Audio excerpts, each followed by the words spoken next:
Bien, un saludo cordial a las alumnas y alumnos de este programa, a los integrantes del curso de alta especialización de los niveles inicial, primaria y secundaria. Vamos a seguir con la siguiente sesión acerca sobre la cultura afroperuana.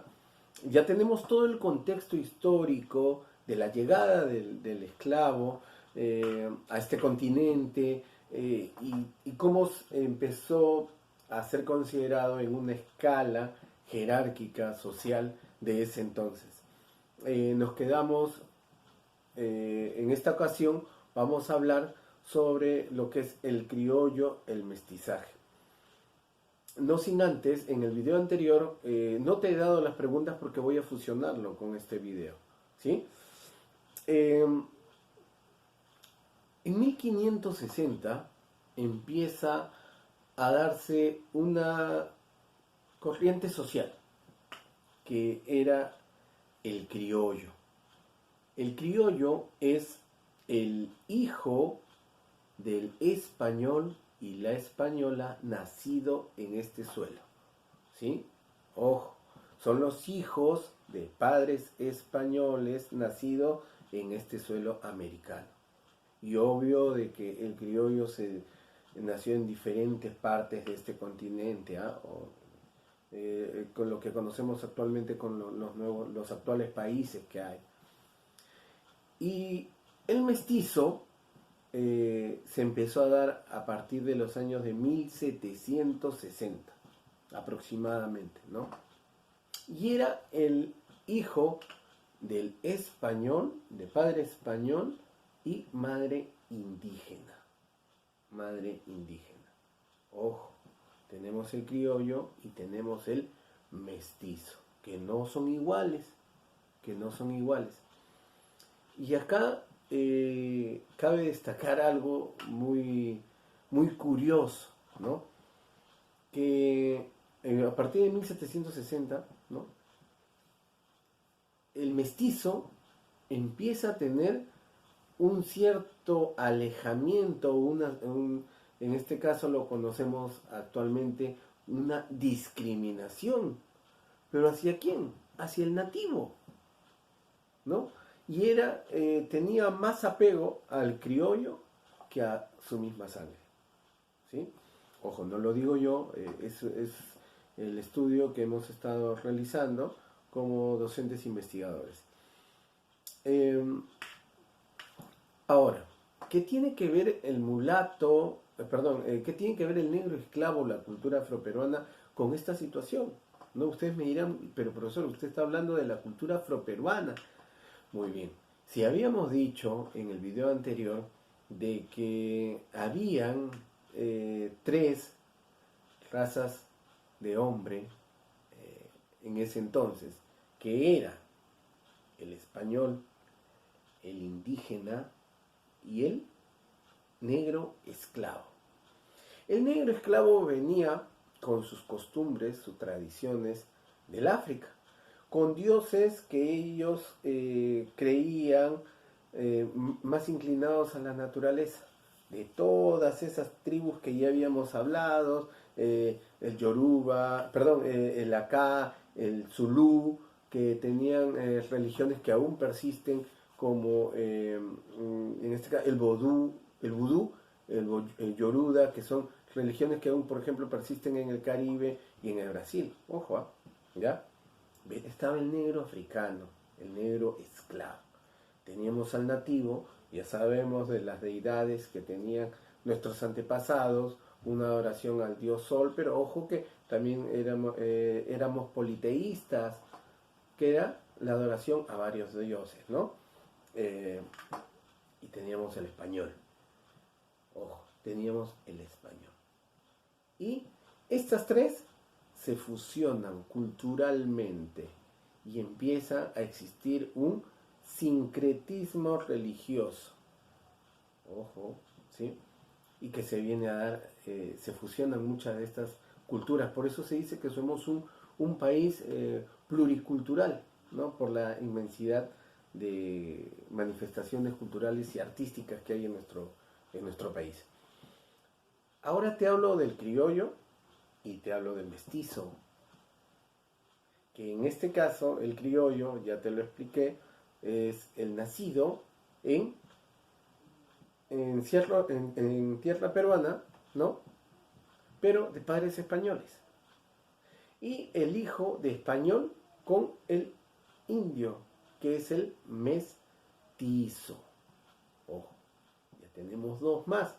Profesor, pero el criollo no puede ser considerado una nueva raza porque es el hijo de españoles. Bien, este criollo empezó a tener gran importancia y más cariño hacia la tierra donde nació. Entonces, él empezó a quitarse esa, ese apego hacia España, ¿no? No estaba muy apegado hacia las normas españolas. El mestizo igual. Ahora, en ese entonces el matrimonio estaba muy difícil, pero no prohibido el matrimonio entre españoles y nativos. Ojo, no estaba prohibido, ¿no? Pero en un inicio era bastante observado. Bien, pero así el negro también empezó a tener ese cruce social. Y vamos a encontrar algo, que viene el mulato. Y el mulato es la combinación de sangre entre el español con el negro. Ojo, el mulato, el español con el negro. Luego viene el sambo. Y el sambo es la combinación entre el negro y el indio. ¿Sí? Luego viene el castizo, que es en este caso el hijo del español con el mestizo. Luego viene el cholo, que es el hijo del mestizo combinado con el indio.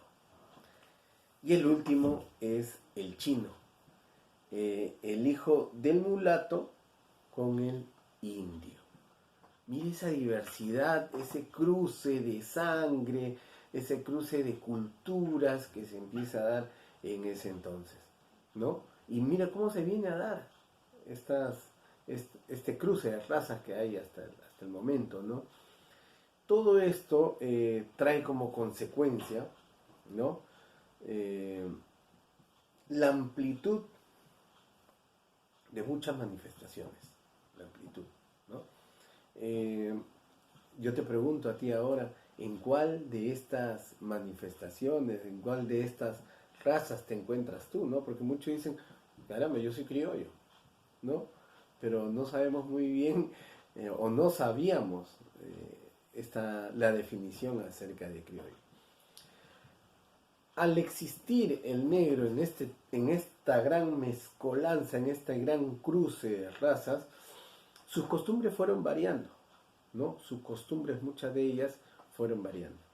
Ya lo habíamos dicho en el video anterior, de que los negros venían con sus manifestaciones, pero muchos de ellos no traían instrumentos, y esos instrumentos fueron creados aquí, ¿no? A través de los cueros, ¿no? Eran percusiones, y trabajaban el tema de las percusiones, ¿no? Y su adoración hacia estas deidades. En videos atrás te había comentado de que el negro, para que pueda tener cierto salvoconducto o pueda tener un poco más de libertad o algo de abolición al trabajo, se empezaron a conformar las cofradías, acuérdate bien en los videos anteriores. Y estas cofradías son conocidas actualmente como hermandades, que son instituciones que trabajan al servicio de una divinidad cristiana, fuese mariana o fuese cristiana o devoción al Cristo, ¿no? Mariana es cuando te hablo una devoción a la Virgen María. La iglesia permitía de que el negro pueda trabajar al servicio de las cofradías. Y estamos hablando de un tiempo determinado aquí en el virreinato, y ya sabemos acerca sobre el mulato, el zambo, el cholo, el indio, ¿no? El criollo, el mestizo, y este trabajo que hacían eh, los esclavos, ¿no? Con todas estas combinaciones, era de fe y adoración. Muchos de ellos, eh, el español utilizó mucho el sincretismo. ¿Qué quiere decir? Que en algún cierto momento permitían que continúen sus manifestaciones culturales, artísticas, sus creencias, pero introducían, ¿no?, la imagen cristiana, que puede ser a un Cristo o una Virgen, ¿no?, o los santos que conocemos actualmente. Y ahí se fue cambiando, fue transformándose, y en videos anteriores te hablé sobre la devoción al Señor de los Milagros, ¿no? Y cómo eran las fiestas en las noches en la cual ellos adoraban a un Cristo crucificado, pero detrás de ese Cristo crucificado había un Dios, el Dios Pachacama, ¿no? El Dios Pachacama que estaba ahí gracias a los sacerdotes, a los indios sacados del templo Pachacama, y que estaban en esa zona denominada Pachacamilla. Bien, hasta este momento de la historia hemos llegado. En el siguiente video vamos a hablar acerca ya sobre la liberación negra, ¿no? La abolición de la esclavitud por completo, y cómo empieza a cambiar esta situación, ¿no? Hasta el momento no hemos hablado sobre la música criolla, que es diferente al criollo que ya conocemos en este video. Y ahora te dejo estas preguntas, por favor, que quiero que las contestes. Si hubiera alguna duda o alguna idea que tú crees que me he contradecido, ¿no? Porque una explicación es muy amplia. Yo quisiera, por favor, que me hagas las preguntas, y yo gustoso te las contestaré en la próxima pregunta, y obvio que tendré que mencionar tu nombre como muestra de ese interés que tienes a la investigación de esta manifestación, ¿no? Bueno, la primera pregunta sería, ¿de qué sectores venían los esclavos? ¿No? ¿De qué sectores venían los esclavos? Segunda pregunta, ¿qué religiones aún se encuentran presentes en algunos países de Sudamérica? ¿No? Siguiente pregunta, ¿qué era el criollo? ¿O qué es el criollo? Siguiente pregunta, ¿qué es el mestizo? Siguiente pregunta, ¿qué era el mulato? Siguiente pregunta, ¿qué eran los palenques? Muy bien. Y con esto culminamos, no sin antes poder contestar una pregunta que me hizo, no me acercaron el nombre entregaron el nombre de la alumna, pero sí a través de la profesora Jennifer, la coordinadora general de ese programa. Me hicieron una pregunta que justo la quiero contestar en estos momentos, y me decía la pregunta, ¿no? Específicamente los negros se vendían en Panamá y el Caribe. Muy buena pregunta. Los negros esclavos se vendían en Panamá y el Caribe al principio de la expansión española, ¿no? Ustedes saben que los españoles llegan al Caribe, a las islas de San Salvador, un 12 de octubre de 1492, se asientan ahí y empiezan su bloque de expansión, empiezan a conquistar zonas y zonas y zonas y zonas, ¿no? Entonces, el primer puerto o el primer lugar donde fueron vendidos estos negros esclavos traídos del África, y que Nicomedes Santa Cruz en su libro Cumanana, en su álbum Cumanana, nos habla de que no solamente eran de un sector, sino de diferentes sectores del África, fueron destinados en primer lugar hacia Panamá y hacia las costas del Caribe. Obvio, al avance del español, ¿no?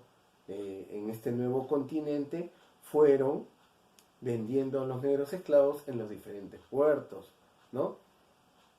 Y llegaron a Lima, al Callao, donde ustedes saben que el Callao fue el primer puerto, o el principal, en todo y hasta el momento, ¿no? A nivel de, fue el centro de operaciones de toda América del Sur en ese entonces.